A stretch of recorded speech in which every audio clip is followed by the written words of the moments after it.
देखो एक्सरसाइज 3.3 में word problem सारी हो गई थी। अब नेक्स्ट क्वेश्चन है, देखो ये कह रहा है 2x + 3y = 11 और 2x - 4y = -24 को हल करो। यानी कि इन दोनों समीकरणों को हल करना है और m का वह मान ज्ञात करो जिसके लिए y = mx + 3 है। तो सबसे पहले क्या करेंगे, इन दोनों से x और y सॉल्व करेंगे, हल निकालेंगे x और y का मान, और उस मान को कहाँ रख दोगे, y = mx + 3 में y की जगह y का मान और x का जो मान आएगा वहाँ यहाँ रख देंगे और m निकाल लेंगे। ठीक है, तो सबसे पहले पहली दोनों समीकरणों को सॉल्व करना है। तो लिख लो 2x + 3y = 11। दूसरी वाली समीकरण क्या है, 2x - 4y = -24। अब देखो समीकरण में कहीं भी ऐसा कुछ नहीं दे रखा कि हमें ये प्रतिस्थापन मेथड से करना है ना। कहीं सवाल दे रखा है इसमें, कहा है कि कौन सी विधि से करना है, प्रतिस्थापन से, विलोपन से या वज्रगुणन से, जिससे तुम्हारा मन है उससे कर दो। तो देखो इसमें आसान पड़ेगी विलोपन विधि। अभी विलोपन विधि आई नहीं है, अगली वाली एक्सरसाइज से विलोपन विधि शुरू हो जाएगी। लेकिन विलोपन विधि में होता क्या है, कोई भी दो पद, या तो x वाले पद या y वाले पद, दोनों बराबर कर लो। क्या कर लें, बराबर। अब यहाँ देखो जरा, यहाँ देखने पता चला ये 2x है, ये 2x है, ये तो पहले से ही बराबर है। बराबर करने की जरूरत नहीं है, तो बराबर हो गए ना पहले से ही। तो विलोपन विधि में यही होता है, या तो x को या y को कोई से भी एक को बराबर कर लेंगे। तो यहाँ देखो x पहले से ही बराबर है 2x और यहाँ भी 2x बराबर है। अगर ये 2x प्लस का अगर इसे माइनस का हो जाता तो ये दोनों कट जाते नहीं। तो इस वाली समीकरण में से इस वाली समीकरण को घटा देंगे। क्या कर देंगे, घटा देंगे। ये समीकरण 1 है और ये समीकरण 2। अब इसे हमें सीधा सीधा क्या करना है, घटा देना है। घटाने पर जब इसे तुम घटाओगे, क्या करोगे, घटाओगे ना, तो नीचे वाले चिन्ह बदल जाते हैं घटाने पर। ये हो गया माइनस, ये हो गया प्लस और ये हो गया प्लस। बात आई समझ में। ये 2x प्लस का, ये माइनस का 2x, ये दोनों कट गए। ये 4 कैसा प्लस का 4y और 3y, ये कितने हो गए 7y बराबर 24 और 11 कितने हो गए, 24 से 11 हो गए हमारे 35 हो गए। तो y बराबर कितना आ जाएगा 35, और ये जो गुणा में कहाँ जाएगा, भाग में 7 से, 7 पंजे 35। तो y का मान कितना आ गया 5। y का मान क्या आ गया। अब इसको या तो समीकरण 1 में रख दो, समीकरण 2 में। तो y = 1 समीकरण 1 में रख रहे हैं, सॉरी y = 5 है। समीकरण 1 में रखने पर, रखें समीकरण 1 में, तो y की जगह जहाँ y है वहाँ 5 रख दो। ये देखो ये तो 2x है प्लस 3 इंटू यहाँ पे कितना है, y की जगह 5 बराबर कितना 11। यहाँ बचा 2x प्लस 3 पंजे 15 बराबर 11। इस 15 को तो ले जा घटा दूँ, तो 2x बराबर हो गया 11 माइनस 15, कितना बचेगा 2x बराबर 15 माइनस के प्लस का 11, 4 बचा वो भी माइनस का। देखो ये 2 गुणा में इधर भाग में चला जाएगा, तो यहीं काट दो सीधा सीधा, 2 दूनी 4। तो x का मान कितना आ गया -2। देखो y आ गया 5, x आ गया -2। अब इसमें थोड़ा और पूछा था, m का मान बताना जब y = mx + 3 हो। ठीक है, तो इसमें y और x दोनों के मान रख दो। x बराबर -2 तथा y बराबर क्या आया था 5, y बराबर 5 किस में रख दें, जो समीकरण आगे दे रखी है y = mx + 3 में रख दें, में रखने पर रख दे भाई। y की जगह क्या रख दिया 5 बराबर m ऐसी रहेगा, x की जगह क्या रख दिया -2 प्लस आगे क्या है 3। इस 3 को इधर ले आऊं तो 5 - 3 बराबर क्या हो गया -2m, वेट -2m हो गया। 5 में से 3 का कितना बचा 2 बराबर -2m।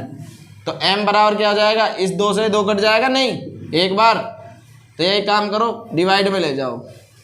ठीक है, यानी कि 2/-2, 2 एकम, ये 1 कैसा आएगा माइनस का, तो m का मान क्या आ गया -1, और यही हमारा क्या है आंसर। कर लोगे। पहले तो इन दोनों को सॉल्व करके एक्स वाई निकालना है, फिर एक्स वाई यहाँ रख दो तो हमारा क्या आ गया m आ गया। ठीक है, तो ये पूरा कर लेना, नोट करो।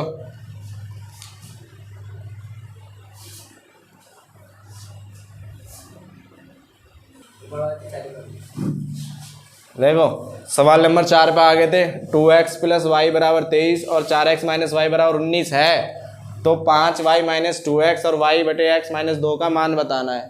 देखो इस समीकरण में ये दो समीकरण दे रखी हैं, दोनों समीकरण है, इन दोनों को पहले हल करके हमें x और y के मान निकालने हैं। क्या निकालने हैं? x और y के मान। अब देखो इस समीकरण में कहीं भी ये नहीं दे रखा है सवाल में कि तुम्हें विलोपन मेथड लगाना है, प्रतिस्थापन लगाना है या कौन सा लगाना है, तो जिससे मन हो उससे कर देंगे। ठीक है, तो अब देखो पहले इक्वेशन ये लिख लिया 2x प्लस वाई बराबर 23, दूसरी इक्वेशन 4x माइनस वाई बराबर 19। अब देखो इसमें कोई सी चीज़ बराबर लग रही है, x और y विलोपन विधि में क्या करते थे, या तो x के पद बराबर कर लो या y के पद बराबर कर लो। तो यहाँ देखो x के पद बराबर तो है नहीं, यहाँ 2x है यहाँ 4x है, लेकिन यहाँ y के पद बराबर हैं, ये y है और ये y है, दोनों एक से है नहीं है, लेकिन ये प्लस का है और ये माइनस का। अगर हम इन दोनों को जोड़ दें तो ये दोनों कट जाएंगे आसानी से। तो क्या करें, जोड़ने पर, क्या कर रहे हैं हम, जोड़ने पर, यहाँ पे लिख दोगे साइड में, जोड़ने पर। जब हम जोड़ते हैं तो कोई चिन्ह नहीं बदलता, जो चिन्ह है पहले से वही रहता है, घटाने पर चिन्ह बदलता है बस नीचे, समझ रहे हो। जब घटाओगे तभी चिन्ह बदलेगा, जोड़ने पर नहीं बदलेगा। तो जब जोड़ोगे तो y माइनस वाई ये दोनों कट के जोड़ने पे, यहाँ कितना बचा 2x और 4x, कितना हो गया 6x बराबर, इन दोनों को जोड़ लो, 9 3 12 का 2 हासिल का 1, 2 1 3 और 1 4, 42 आ गया। x बराबर क्या आ गया, 6 से काट दो, 6 सत्ते 42, x का मान आ गया 7। अब इस x के मान को समीकरण 1 या 2 में से किसी में भी रख दो। कहाँ रख दिया, समीकरण 1 में रख दिया, समीकरण 1 में। ये समीकरण 1 है और ये समीकरण 2 है। रखने पर जब समीकरण 1 में रखोगे इसे तो x की जगह 7 रख दो, 2 गुणा 7 प्लस y बराबर 23। तो देखो 2 सत्ते 14 प्लस y बराबर 23 और y बराबर कितना आएगा, 14 इधर जाके घट जाएगा, 23 माइनस 14 कितना आया, 6 3 9, कितना आया 9, y का मान आ गया तुम्हारा 9। देखो x आ गया 7, y आ गया 9। अब यही दो मान नहीं पूछे थे उसने, इसके आगे जो दे रखे हैं ये मान पूछे हैं। तो देखो पहले इसको निकालेंगे, 5y माइनस 2x का मान निकालें तो y की जगह 9 रख दो, x की जगह 7 रख दो। रखो जरा, y गुणा 9 माइनस 2 गुणा 7, तो 5 गुणा 9 है, 5 नाम 45 माइनस 2 सत्ते 14, तो कितना आया, 4 में 5 में 4 गया 1, 4 में गया 3, 31 आ गया। तो ये इसका मान तो आ गया 31, यही तो पूछा था, इसका मान आ गया 31। दूसरे वाले का और निकालना है, y बटे x माइनस 2, इसका भी मान निकालना है। y की जगह 9 रख दो, x की जगह 7 रख दो। रखो जरा, y की जगह 9 रखा, x की जगह 7 रखा, माइनस 2 रखा, तो ये कितना हो गया 9, ऐसे ही 9 7 दूनी माइनस का 14, इसके नीचे कुछ नहीं है, 1 ले लिया था। एलसीएम क्या है 7, दोनों का एलसीएम 7, 7 की गुणा इधर होगी, 1 की गुणा इधर। तो देखो 14 में से 9 के कितने बचे, 5 बचे माइनस के बटे में 7, तो ये किसका मान आ गया, y बटे x माइनस 2 का मान आ गया। नहीं तो ये दोनों मान पूछे थे, एक ये पूछा था और एक ये, दोनों मान आ गए हमारे। इसमें सवाल में थोड़ा सा आगे बढ़ा दिया, एनसीईआरटी एग्जाम्पलर का सवाल था ये, इसको और इसको सॉल्व करना था, उसके बाद ये दोनों मान और पूछ लिए, तो ये दोनों मान निकाल लिए। पहले सॉल्व करेंगे, एक्स वाई निकालेंगे, फिर दोनों में एक्स वाई के मान रख देंगे। ठीक है, तो ये पूरा कर लेना। ठीक है भाई, देखिए नेक्स्ट 5वें क्वेश्चन पे आ गए हम। निम्न समीकरणों को प्रतिस्थापन विधि से हल करना है। किससे हल करना है, प्रतिस्थापन। अब की बार इसने नाम दे दिया, क्या दे दिया, प्रतिस्थापन विधि। तो हमें प्रतिस्थापन विधि लगानी है। अगर सवाल में कोई नाम दे दिए ना किसी विधि का, तो उसी विधि से सवाल को करके आना, नहीं तो गलत हो जाएगा, यानी कि काट देंगे नंबर को, नंबर नहीं मिलेगा। तो ये प्रतिस्थापन विधि से कह रहा है। अब देखो प्रतिस्थापन विधि मैंने बताया था, किसी भी एक समीकरण से, किससे, एक समीकरण से x या y का मान निकालो और दूसरी समीकरण में रख दो, ये तो बताया था। यानी कि या तो x का या y का मान निकालो और दूसरी समीकरण में रख देंगे, ये प्रतिस्थापन होता है। अब यहाँ से देखो दूसरी वाली समीकरण से x निकालना आसान है। क्यों, x बराबर ये y इधर जाकर जुड़ जाएगा, y+4 हो जाएगा। इसी मान को समीकरण 1 में रख देंगे, सॉल्व कर देंगे। ठीक है, तो समीकरण 2 से, किससे, समीकरण 2 से x बराबर क्या हो जाएगा, y को इधर ले जाऊं तो प्लस का हो जाएगा y+4 हो जाएगा। इसको हमने किससे निकाला, 2 से, तो 1 में रखना है, समीकरण 1 में रख देंगे।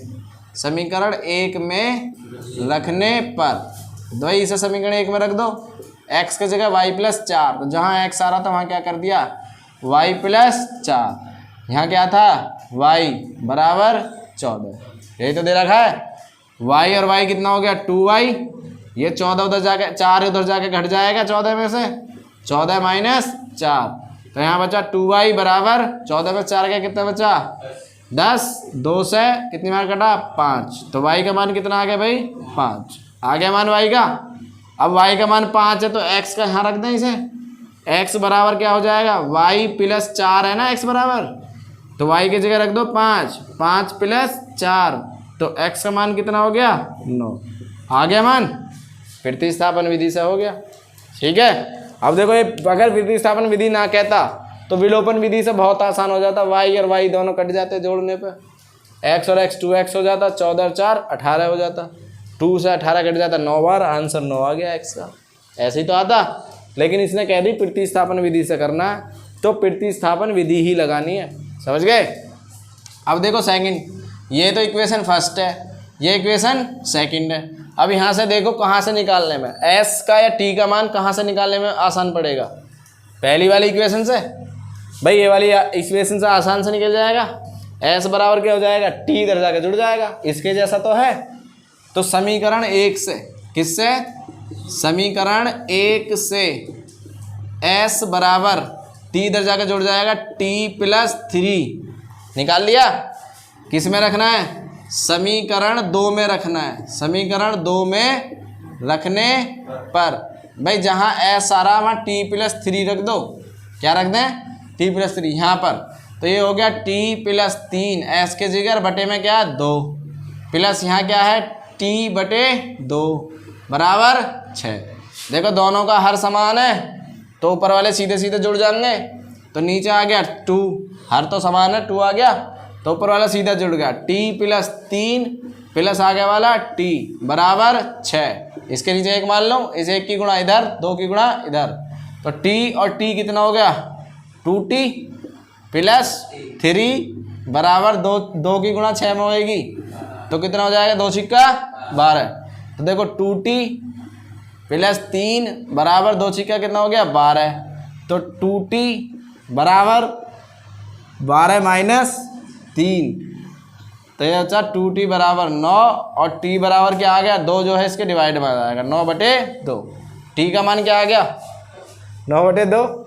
आगे देखो ये 2t ऐसे ही होता है, 2t, ठीक है, हंसी आती है 2t पे, क्योंकि 2t देखो t बराबर 9/2 आ गया, इस मान को यहाँ रख दो, तो s बराबर क्या हो जाएगा, s बराबर हो जाएगा 9/2, इसमें रख दो t+3 में, 9/2 + 3, तो s बराबर हो गया, देखो 2 की गुणा इधर हो जाएगी, 9 + 2 = 6 और बटे में 2, तो s बराबर हो गया 9 × 6 = 15/2। ये हमारा क्या आ गया मान, t का मान ये आ गया 9/2 और s का मान क्या आ गया 15/2। समझ गए, दोनों हमने प्रतिस्थापन से कर दिए, नोट करो। देखो अगला क्वेश्चन था 5वें का 5वां पार्ट, ये रूट वाला है, थोड़ा अलग लग रहा होगा तुम्हें हार्ड सा, इसलिए मैंने इसे करा रहा हूँ। बाकी के 3 पार्ट बचेंगे, वो तीनों पार्ट तुम्हें करने खुद। तो इसमें देखो प्रतिस्थापन विधि से हल करना है इसे, किस विधि से हल करना है, प्रतिस्थापन, या तो इससे x का मान निकाल लो या इससे निकाल लो। एक समीकरण से x का मान निकालना है, दूसरे में रखना है, ठीक है। तो देखो पहले वाले से अगर मैं समीकरण में मान निकालूं, समीकरण 1 से, किससे, समीकरण 1 से निकाल लो चाहे 2 से निकाल लो, समीकरण 2 से निकाल लो, 2 से आसान पड़ेगा। समीकरण 2 से ये हो जाए तुम्हारा √3x - √8y बराबर 0। इसको √3x का मान निकालूंगा तो ये इधर जाकर प्लस में हो जाएगा, √3x बराबर ये हो जाएगा √8y हो जाएगा नहीं। अब x का मान निकाल लूँ तो x बराबर क्या हो जाएगा, √8 बटे में y है यहाँ और बटे में आ जाएगा √3, यही तो आएगा। तो ये मान तुम्हें कहाँ रख देना है, समीकरण 1 में। कहाँ रख दूँ, समीकरण 1 में रखने पर, समीकरण 1 में रखने पर रखो भाई समीकरण 1 में। तो देखो √2 तो ऐसे ही रहेगा, x का मान ये रख दो, √8 बटे √3 ये हो गया, और इसके जगह रख दिया y प्लस आगे कितना है, √3y बराबर 0। देखो सारे रूट में आ रहे हैं इसलिए तुम्हें अजीब सा लग रहा होगा। √8 को देखो क्या लिख सकते हैं, √8 इसको देखो हम लिख सकते हैं 8 के फैक्टर करोगे 2 गुणा 2 गुणा 2, 2 दूनी 4 दूनी 8 हो गया 8। ये 2 के जोड़ा बन गया, जितना जोड़ा बन जाता है वो बाहर आ जाता है, तो ये 2 तो आ गए यहाँ से बाहर, अंदर क्या बचा, अकेला √2 ये तो बचा। तो इस √8 को मैं लिख सकता हूँ 2√2, यहाँ लिख दो √2 इंटू इस वाले को लिख दिया मैंने 2√2 बटे में कितना, √3y प्लस यहाँ कितना है, √3y बराबर 0, यही तो है। अब देखो √2 मिलकर 2 बना देंगे और 2 ये, तो कितना होगा, 4 होगा, 2 ये और √2 की गुणा 2, तो 2 दूनी 4 बटे में कितना, √3y प्लस √3y बराबर 0। अब एक काम करो, यहाँ से क्या एलसीएम ले लूँ, √3, तो जब √3 एलसीएम लोगे तो ये हो गया √3, ये तो रहेगा 4y ऐसे ही प्लस √3 की √3 में गुणा होएगी, √3y ऊपर है ना √3y, तो √3 गुणा ये वाला √3 आ गया, इसमें गुणा कर दो, √3y बराबर 0। ये तो 0 में चला गया, बचा ऊपर वाला क्या क्या बचा, देखो यहाँ बचा 4y, क्या बचा 4y, और यहाँ कितना बचा, √3 और √3 मिलकर क्या बना देगा, गुणा होगा 3, तो ये बचा 3y बराबर, ये किस में चला गया, 0 में 0, तो 4y और 3y कितना हो गए, 7y बराबर 0। तो इसका मतलब क्या, y का मान 0, अच्छा 0 के नीचे क्या जाएगा 7, तो 0 को भाग करेंगे 7 से तो क्या जाएगा 0, तो y का मान क्या आ गया हमारा 0। इस y के मान को 0 कहाँ रख दें, यहाँ रख दो, तो x बराबर क्या आ जाएगा, √8 इंटू वाई की जगह 0 और बटे √3, तो ये भी तो पूरी 0 हो गई, 0 गुणा हो रही तो ये भी आ गया 0, तो x का मान क्या आ गया भैया 0, दोनों मान 0 0 आ गए, x का मान भी 0 और y का मान भी 0। ठीक है, नोट कर लो, सवाल थोड़ा रूड में था, अलग अलग अजीब सा लग रहा होगा। ठीक है, इस √8 को हम लिख सकते हैं ये वाली चीज़ 2√2। ठीक है, आज इस यहीं से ख़त्म कर रहे हैं। 3.3 एक्सरसाइज ख़त्म हो गई, नेक्स्ट एक्सरसाइज चलेगी विलोपन विधि से 3.4 नेक्स्ट वीडियो में। तो आज के लिए इतना ही, धन्यवाद।